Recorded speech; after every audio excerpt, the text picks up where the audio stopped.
પિતા અને પુત્ર અને પવિત્ર આત્માના નામે આમેન. આજે તારીખ 10/3/2025 સોમવાર. આજનો પહેલો વાંચન કર્મકાંડમાંથી અધ્યાય 19 કડી 1-2, કડી 11-18 અને શુભ સંદેશ માતી દ્વારા આપવામાં આવેલો છે. અધ્યાય 25 કડી 31-46 સુધી. ઈસુ ખ્રિસ્તમાં મારા વહાલા ભાઈ તથા બહેનો, આજના વાંચનમાં આપણે મનન ચિંતન કરીએ.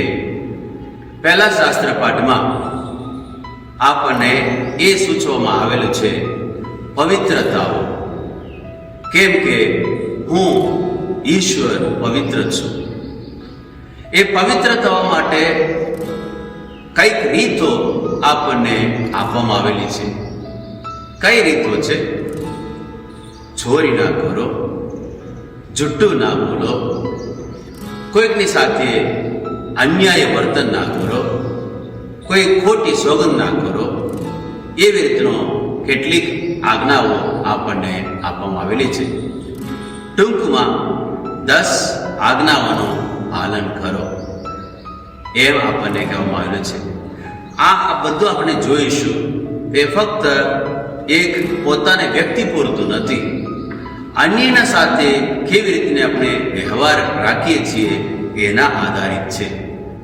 એક માણસને પવિત્ર થવું એ આપણે મોટે ભાગે એમ જ વિચાર કરીએ, એ મારા પોતાના લાયક કામ કરવું. પણ અહીંયા એવી રીતે સૂચવેલું છે, ચોરી ના કરો. ચોરી કરવું કે ચોરી ના કરવું એ તો બીજાની સાથે આપણે કેવી રીતે રહીએ છીએ એના ઉપર આધારિત છે. એટલું જ નહીં, આજના શુભ સંદેશમાં કેટલાક સૂચનાઓ છે. એ આપણે શું કરવું જોઈએ એવી સૂચનાઓ છે. દાખલા તરીકે ભૂખ્યાને અન્ન આપવું, જે અજાણ્યા છે એને આશરો આપવો, જે તરસ્યા છે એને પાણી પાવો, માંદા છે એને ખબર કાઢવી. એવી કેટલીક સૂચનાઓ છે. આમ પરિણામે પવિત્ર થવો એ ફક્ત આપણા પૂરતું નથી, પણ આપણો વ્યવહાર બીજાની સાથે કેટલા અંશે છે એના આધારિત રાખવામાં આવેલું છે. તો આજે પ્રાર્થના કરીએ.